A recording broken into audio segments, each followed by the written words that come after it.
हरे राम राम राम हरे हरे, हरे कृष्ण कृष्ण कृष्ण हरे हरे.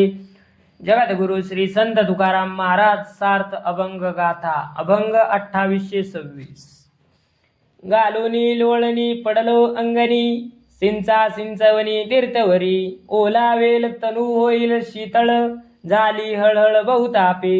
पावेन या ठाया काही झाले होते, आलो अवचिते उष्ट्यावरी. तुका म्हणे कोणी जानवा रावळी, येईल जवळी पांडुरंग. 2826.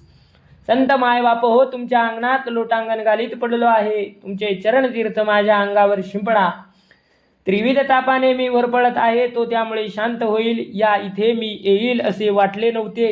अशी वेळ पूर्वी कधी आली नव्हती. मी अचानक संतांच्या उच्चिष्टांच्या प्रसादासाठी आलो आहे. तुकाराम महाराज म्हणतात, ही घटना कोणीतरी मंदिरात जाऊन श्रीहरीला सांगा, म्हणजे तो उठून माझ्याजवळ येईल. 2827. दरवणी हे आलो जीवी, भेटी व्हावी विटोसी. संकल्प तो नाही तुझा, महाराजा विनतो. पायांवरी ठेवीन भाळ, येणे समूळ पावलो. तुका म्हणे डोळेवरी, पाहिन हरी श्रीमुख. 2827. विठ्ठलाच्या भेटीची आस मनात ठेवून आलो. विठ्ठल दर्शनाशिवाय अन्य विचार मनात येत नाही. देवा तुमच्या पायावर मस्तक ठेवेन, तेव्हा त्यातच मला सर्व काही प्राप्त होईल. तुकाराम महाराज म्हणतात, देवा मी तुझे श्रीमुख मनाचे समाधान होईपर्यंत निहाळणार आहे. 2828. तुम्हा उद्धरणे फार, मज दुसरी नाही थार. आता जैसे तैसे सोसा, काय करणे ऋषिकेशा. बरे न दिसेल ओळी, एका अन्न एका गाळी. लाविता आभार, तुका विसरले ती फार. देवा तुम्हाला असंख्य जणांचा उद्धार करायचा आहे, मला मात्र तुमच्याविषयी अन्य कोणाचा आश्रय नाही. हे ऋषिकेशा, आमचा आहे तसा भार सहन करा, नाहीतर काय करणार. एका रांगेत जेवायला सगळे बसले आहेत, तेथे एकाला अन्न पदार्थ वाढायचे आणि दुसऱ्याला वाढायचे नाही, असे वागणे बरे दिसणार नाही. तुकाराम महाराज म्हणतात, मला तर तुम्ही पूर्ण विसरला आहात, आणखी माझ्यावर मोठा उपकार केला असे दाखवता. 2829. नकळे जी भक्ती काय करू सेवा, संकोचिनी देवा राहिलोसे. जोडोनिया कर राहिलो निवांत, पायापाशी चित्त ठेवोनिया. दिशाभुली करी स्थळी प्रदक्षिणा, भ्रमे नारायणा कष्टविले. तुका म्हणे झालो आज्ञेचा पाळक, जीवनासी एक ठाव केला. 2829. काय भक्ती करू, काय सेवा करू, काही कळत नाही देवा. फक्त संकोचून स्वस्थ बसलो आहे. तुमच्या चरणांजवळ चित्त ठेवले आणि हात जोडून शांतपणे उभा राहिलो आहे. दिशाभूल झाल्यावर मनुष्य जागेवर गरगर फिरतो, त्याप्रमाणे मी माझे या भ्रमाने ते नाही ते आहे याचे कष्ट शिनवत आहे. तुकाराम महाराज म्हणतात, मी केवळ तुझा आज्ञाधारक झालो आहे. माझ्या जिवंत राहण्याचा तुझा भक्तीचा आधार आहे. 2830. एकविध वृत्ती न राहे अंतरी, स्मरणीच हरी विस्मृती हे. कैसा हा नवलाव वाटतो अनुभवे, मज माझ्या जीवे साक्षीत्वेसी. न राहे निश्चळ जागविता मना, किती क्षण क्षणा सावरावे. तुका म्हणे बहु केले व्यवसाव, तेने रंगे जीव रंगलासे. 2830. वृत्ती स्थिरावण्याचा प्रयत्न करूनही ती स्थिरावत नाही. स्मरण करायला जावे, जर त्वरित विस्मरणच होते. या माझ्या अनुभवाचा शोध घेतला, तेव्हा याचे केवढे नवल वाटले. माझ्या जीवाच्या साक्षीने मला याचा अनुभव आहे. मनाला कितीही सावध करण्याचा प्रयत्न केला तर एकलक्षी होत नाही. प्रत्येक वेळी त्याला आवरावे कसे. तुकाराम महाराज म्हणतात, संसारातील समस्या सोडविण्यासाठी पुष्कळ उद्योग केले, त्या रंगात रंगल्यामुळे मन ईश्वरचरणी एकाग्र होत नाही. तेच संस्कार दृढ झालेत, पण आजपर्यंत पुष्कळ भक्तीही केली, त्याचे संस्कार मनावर होत नाही, याचे आश्चर्य वाटते. 2831. आता सोडवणे न या नारायणा, तरी मी वांछेना काळा हाती. ऐसे सांगोनिया झालो उतराई, आणि कते काही माझे हाती. केली यांचे मापन हे शेवटासी, करीतील नासी अंतराय. तुका म्हणे भय वाटतसे जीवा, धावनिया धावा लवकरी. 2831. हे नारायणा, या काळाच्या हातून माझी सुटका करण्यासाठी न याल तर माझा काळा हातून घात होईल, हे तुम्ही जाणत नाही का? एवढे सांगून मी मुक्त होतो, याशिवाय माझ्या हाती काय आहे?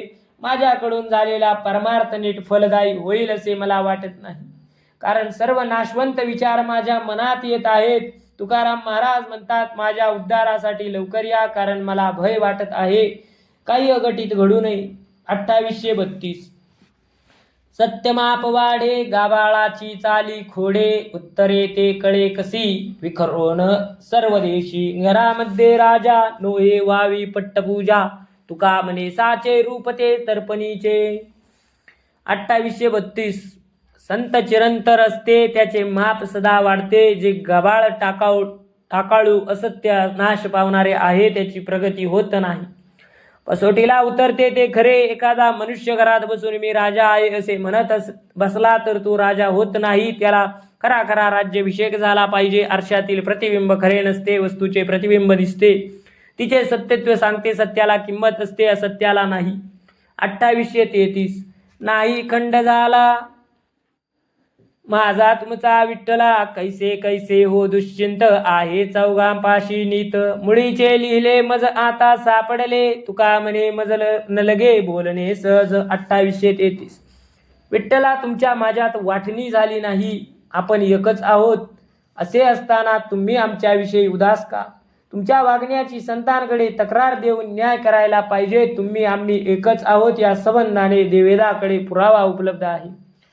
तुझ्या माझ्या ऐक्याचा लेखी पुरावा अजून काय पाहिजे असे तुकाराम महाराज म्हणतात. 2834. याची वादकाची कळा नाही येऊ देत बळा, धीर करावा करावा तरी तो आहे आम्हा देवा. रिघावे पोटांत पाया पडून घ्यावा अंत, तुका म्हणे वरी गोडा आणावा उत्तरी. 2834. वादकाचे हेच खरे कौशल्य आहे की तो आपले वादकाचे बळ शक्ती उतावळे, पण त्यास वरवर राग येऊ देत नाही. मी पण तसाच आहे, माझ्याशी पाशी धीर भरपूर आहे. नम्र होऊन नमस्कार करून समोरच्या माणसाला वश करून त्याचा आवडीचा अंदाज घेऊन धीर धरावा, धैर्य राखावे. तुकाराम महाराज म्हणतात, त्याने आपल्या वचनात गोडवा आणावा. 2835.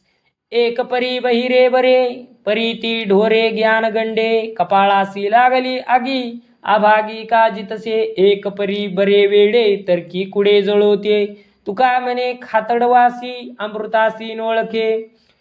2835. ज्ञानाच्या अहंकाराने फुगलेली मूर्ख माणसापेक्षा बहिरीमुखी असलेली माणसे बरी, ज्याच्या प्रारब्धाला आग लागली आहे. अशी माणसे कशाला जगतात? एक प्रकारे पूर्ण वेडे असलेले बरे, परंतु देवभक्तिवेद संत यांच्याविषयी कुतर्क मांडून नास्तिकपणाची मते मांडणारी फार वाईट. जो दुर्गंधित घाणीत राहतो त्याला अमृताची गोडी कशी कळणार? तुकाराम महाराज म्हणतात, वेदांनी सांगितलेल्या देवाच्या भक्तिज्ञानाची गोडी अभिमानाची माणसाला काय कळणार? 2836. खेळो मना सवे जीवाच्या संवादे, कौतुके विनोदे निरंजनी, पची पडले ते रुचे वेळोवेळा, होतसे डोळा आवडीसी. एकांताचे सुख जडले जिवारी, वीट परिचारी बरा आला. जगा ऐसे बुद्धी नवे आता कदा, लंपट गोविंदा झालो पायी. आनिक ते चिंता न लगे करावी, नित्य नित्य नवी आवडी. हे तुका म्हणे धडा राहिला पडून, पांडुरंगी मन विसावले. 2836. विठ्ठला पायी गोडी लागलेल्या मनाशी संवाद रूपाने खेळू, कौतुकाने विनोदाने निरंजनी राहू. भक्तिरस सेवनास रुचकर मधुर पाचक वाटतो, त्याच्या सेवनाची आवड वाटते. एकांताचे सुख जिवारी जडले आहे, लौकिकतेची नावड उत्पन्न झाली. सामान्य लोक संसार करतात तशी लंपट लौकिक बुद्धी आम्हाला कधी होणार नाही, कारण आम्ही गोविंदाचे आम्ही पायी आसक्त झालो. श्रीहरीची भक्ती गोड वाटते, आम्हाला कोणतीही चिंता करावी लागत नाही. श्रीहरीची नित्य नवी आवड निर्माण होत आहे. तुकाराम महाराज म्हणतात, ओ पांडुरंगा, तुमच्या निकट सहवासात मन विसावले, अवघी अंगे शांत झाली. 2837. झाली झडपणी खडतर देवता, संचरली आता निघो नये. मज उपचार झनी आता करा, नसाये दुसरा वार काही. नेहोनिया घाला चंद्रभागे तिरी, जीवा नाही उरी काही आता. तुका म्हणे कळो आले वर्तमान, माझे तो वचन आच्छादले. 2837. खडतराच्या विठ्ठल देवतेने मला झडपले आहे, तिच्या अंगात संचार झाला आहे, तो काही केल्या कमी होत नाही. त्यासाठी माझ्यावर कोणत्या औषधाचा उपायाचा परिणाम होणार नाही, उलट ते उपाय मला सहन होणार नाही. माझ्या जीवाचा भरवसा राहिला नाही, मला चंद्रभागेतिरी विठ्ठलाचे पायी नेऊन घाला. तुकाराम महाराज म्हणतात, माझे बोलणे तुम्हाला समजेल की माझे बोलणे संपले.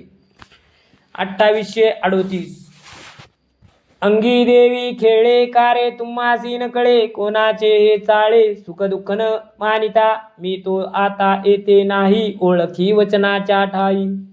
पालटाच घेई भाव खरा लोपेना, आपुलाले तुम्ही पुसा, सोवा पेवाच सरिसा, स्थिरावल्या कैसा, काय आनो विचार, तुका म्हणे लाभ काळ ते नसावे शीतळ, मनतैशी वेळे कोठे जाते सापडो. 2838 माझ्या अंगी देवी खेळते हे तुम्हास कसे कळत नाही, सुखदुःखाची आठवण मला नाही, त्या अर्थी हे दुसरे कोणाचे चाळे आहेत. आता मी देहभानावर नाही, तुम्हाला हे माझ्या बोलण्यावरून समजेल. माझे अंतःकरण बदलले आहे, हे आता पालटणार नाही आणि लपून राहणार नाही. तुम्ही तुमच्या मनाच्या गोष्टी मला विचाराय. एकदा का हे दैवत स्थिर झाले की मनात कोणत्या विचाराचे वारे येईल सांगता येत नाही. ही मोठी प्राप्तीची संधी आहे. तुम्ही कंटाळा करू नका, निवांत बसू नका. अशी संधी तुम्हाला पुन्हा मिळेलच याची खात्री देता येत नाही, असे तुकाराम महाराज म्हणतात. 2839 उचिताचा काळ साधावया युक्तिबळ, आपुले सकळ ते प्रसंगी पाहिजे, नेम नाही लाभहानी, औचित घडता दोन्ही विचारुनी मनी, पाहिजे ते प्रयोजावे, जाळा जाळा काळे करपोने दावे आगळे, जेविता वेगळे ज्यांचे त्यांचे ते शोभे, पाळी नांगर पावारी तन निवडुनी सोकरी, तुका म्हणे घरी सेज जमा सेवटी. 2839 योग्य असलेला काळ साधून आपले हित करून घेण्याचे काम कौशल्याने मोठ्या युक्तीने साधले पाहिजे. फायदा नुकसान कोणत्या काळी होतील हे सांगता येत नाही, म्हणून फार विचार न करीत बसता योग्य वेळ आली की कृती करावी. अन्न शिजवताना जास्त अग्नी लागला तर चालतो, पण ते अन्न शिजून पूर्ण झाल्यावर दिलेला अग्नी अन्न करपवतो. अशा पद्धतीने सर्व कामे करावीत. जमीन नांगरून पाळ्या घालाव्या, पेरणी करून धान्य हाती आल्यावर घरी नेऊन निगुतीने साठवून काळजीपूर्वक ठेवावे. ही कामे वेळच्या वेळी न खर्च चुकवता करावी, तरच पीक हाती येते. परमार्थ साधण्याची योग्य वेळ आयुष्यात येते, ती चुकवू नये, तरच हित साधते, असे तुकाराम महाराज म्हणतात. 2840 पडिली या ताळा मग अवघा निर्वाळा, ते कोणी बळा नाही येत कोणासी, जोडिले ते लागे हाती आपली निश्चिंती, हर्ष आणि खंती ते दोन्ही नासली, सहज सरली या कारण, मग एकला आपण दिसे तरी अन्न भिन्न, वचनाचा प्रसंग करोणी झाडा पाडात, तुका वेगळा लिगाडा, निश्चिंतीच्या गोडा गोष्टी मून लागती. 2840 कोणत्याही गोष्टीची खात्री झाली की त्याच्यावर कोणाची सत्ता चालत नाही. सर्वत्र आत्मा आहे अशा अनुभवाशी ताळमेळ बसला म्हणजे आत्मा मुक्त झाल्याचे अनुभवास येते. विरोध मावळतो. जे प्राप्त करून घेतले आहे ते हातात येते. आनंद दुःख भावना उरत नाही. आत्मस्थितीत अविद्या नष्ट झाल्याने व्यवहारापुरते द्वैत्याचे कारण दिसते. तुकाराम महाराज म्हणतात, सर्व गोष्टींची झाडणी केल्यामुळे उपाधीपासून स्वतंत्र आहे, म्हणूनच सर्व काही समाधानकारक होत आहे. 2841 जो वितो तो माझा पिता, उखता तो उखत्याचा, जनार्दनी सरती कर्मे बाधा भ्रमे अन्यत्र, अपसव्ये सव्यामधी ऐसी शुद्ध न धरिता, तुका म्हणे खांद्या पाने सिंचिता भिन्न कोरडी. 2841 जो जग निर्माण करतो तो माझा जन्मदाता आहे, तो इतरांचाही पिता आहे, म्हणून त्या जगपित्याला सर्व कर्मे त्याच्या चरणी अर्पण करावीत, म्हणजे ती मोक्षाला कारण होतात, अन्यथा संशयाने बंधनकारक होतात. सव्यापसव्य याचा विचार न करता ती कर्मे शुद्ध मनाने फळाची अपेक्षा न ठेवता देवाला अर्पण करून करावीत. वृक्षाच्या मुळाला पाणी न घालता पानांना पाणी घातले तर वृक्ष वाळून जातो, त्याप्रमाणे मुख्य देवाला अर्पण न केल्याने कर्मे सकाम होऊन बंधनकारक होतात, असे तुकाराम महाराज. 2842 माऊलीची चाली लेकरांचे ओढी, तया लागी काढी प्राणप्रीती, ऐसी बळीवंत आवडी जी देवा, संत महानुभावा विनवितो, मोहे मोहिल येले सर्व काळ चित्त, विसरू तो घेत नाही क्षण. तुका म्हणे दिला प्रेमाचा ओरस, सांभाळिले दास आपुले ते. 2842. आईच्या वागण्यात लेकराची ओढ असते. त्याच्या प्रेमासाठी हितासाठी ती वेळ पडली तर प्राणत्यागही करते. अहो संत महात्म्यांनो, तुमची माझ्यावरील प्रीती अशीच बलशाली आहे, म्हणून मी तुम्हाला विनंती करतो. माऊलीचे चित्त सर्व काळ लेकराच्या मोहाने मोहलेले असते. ही आवड एक क्षणभर तिला लेकराचा विसर पडू देत नाही. तुकाराम महाराज म्हणतात, संत माऊली हो, तुम्ही आपल्या दासांना प्रेम पाहणा देऊन सांभाळले आहे. कुंडली कवरदार विठ्ठल श्री ज्ञानदेव तुकाराम पंढरीनाथ भगवान की जय. माऊली ज्ञानेश्वर महाराज की जय.